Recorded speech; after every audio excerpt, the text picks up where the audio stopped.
first, it came from the video store that I've done in quite a while. I'm using all this extra stay-at-home time to go through some movies, both through my personal collection as well as seeing what's on streaming right now since all the movie theaters are closed.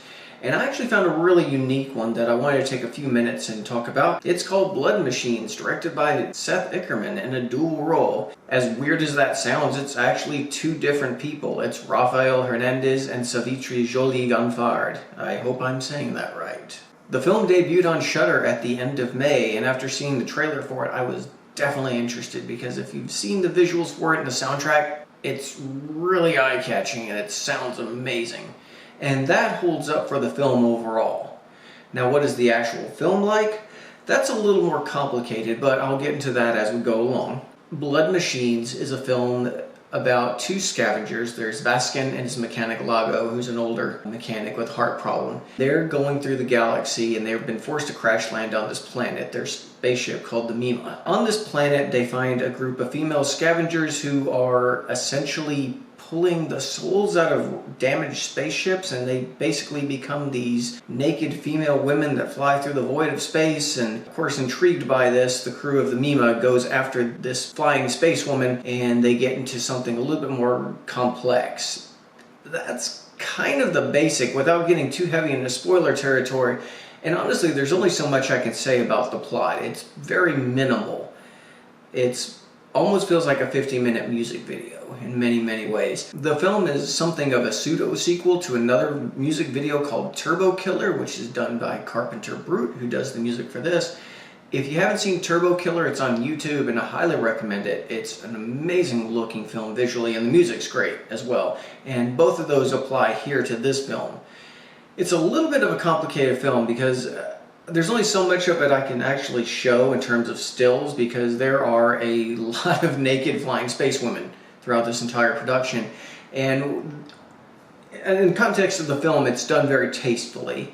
It's not excess, it's not, oh my god, look at flying space breasts or anything like that. But nudity's nudity, and I have to, well, here we are. But anyway, the film itself is really interesting. Conceptually, I feel like it could have been a more realized film. I think the concept of it is great. They basically have this AI on their spaceship called Tracy, and she looks very similar to Maria from Metropolis. Actually, this whole film reminds me of the Giorgio Moroder version of Metropolis, the one that came out in the mid-80s, where it was like the different colored scenes and the music videos. It was almost like an MTV video that they converted out of this 1920s era film. That is probably one of the closest film references I can think of in terms of comparing Blood Machines to anything. It reminds me a little bit of Tron. It kind of reminds me a little bit of 2001. Visually, it's one of the best films I've seen in years. It's a beautiful film. There's all these bright, vivid pastel colors and bright lights, and everything is expertly shot, and the spaceships are cool, and the space guns are cool with their lingering blaster effects. Everything in this film is gorgeous. And the same thing about the music. Carpenter Brute, who does the entire score for this movie, that music is great. I haven't found a soundtrack that I've truly enjoyed this much since Tron Legacy, and this film has got some amazing music. So as far as visuals and music goes, this is top notch. There were things about the character of Vasquez which I don't know, I just felt his delivery was off. I don't know if that was intentional. I don't know if that's because he had an accent and maybe he just had trouble delivering the lines. I don't really know. He wasn't a likable character to begin with. He's kind of a jerk to both the spaceship and this female space cult that's trying to revive all these spaceship AIs. He's not a nice guy, and what happens to him along the way is not, it's not unjustified. Lago, who's the mechanic, is a lot nicer, and you can empathize more with him. The space goddess scavengers, whatever they are, there's not a lot of personality defined with them. I mean, they're obviously going around the galaxy, collecting all these spaceships and setting them free, is what I got out of this. And then they fly across the galaxy to, oh man, I don't want to spoil the ending.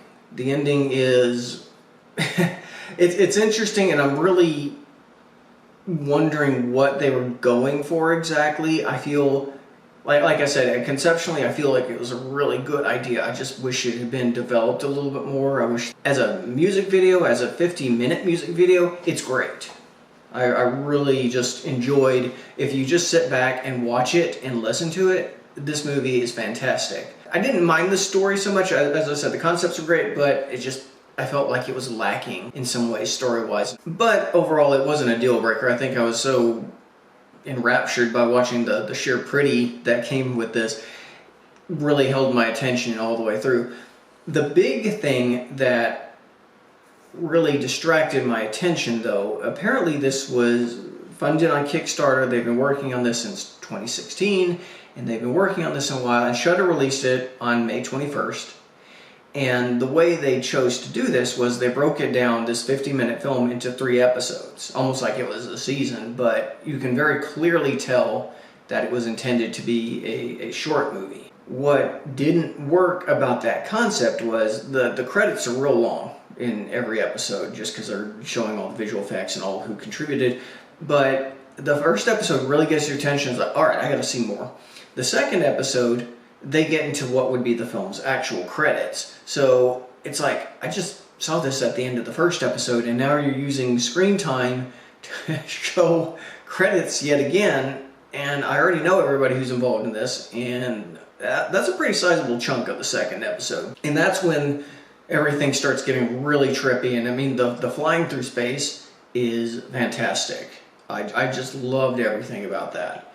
But, you know, of course, it just lost some runtime because this was never meant to be broken down into 3 pieces. I don't know why they chose to do that, but here we are. The third episode, everything, I mean, again, it's just, there's some really cool, weird ideas, and I would have loved to have known more about what they were trying to say, because I felt they had a real neat idea. This is very much a concept film.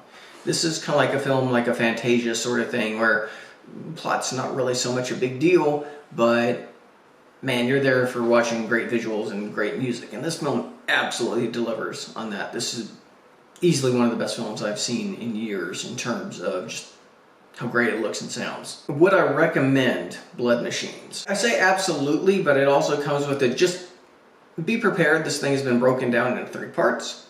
It's got a pretty sizable credit sequence in the second episode when this has already been covered. I feel like they had some great ideas. I just don't think they were able to realize whether it was the running time or maybe they just needed someone to really kind of spell out the ideas a little better.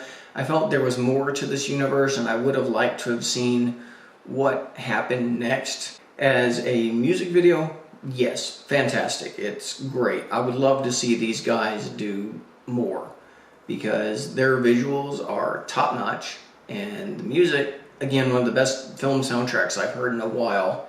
I think they have something special.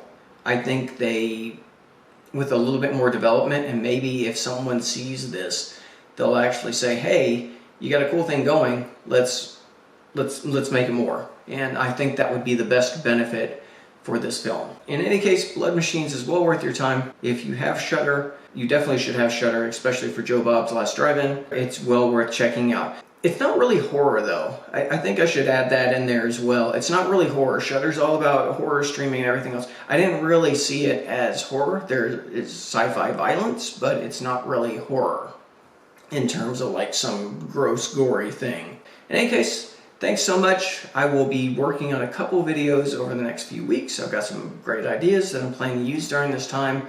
I'm getting ready for the site's 2-year anniversary, so I'm going to be working on that as well. In any case, thanks so much for stopping by, and I'll see you that next time. Take care.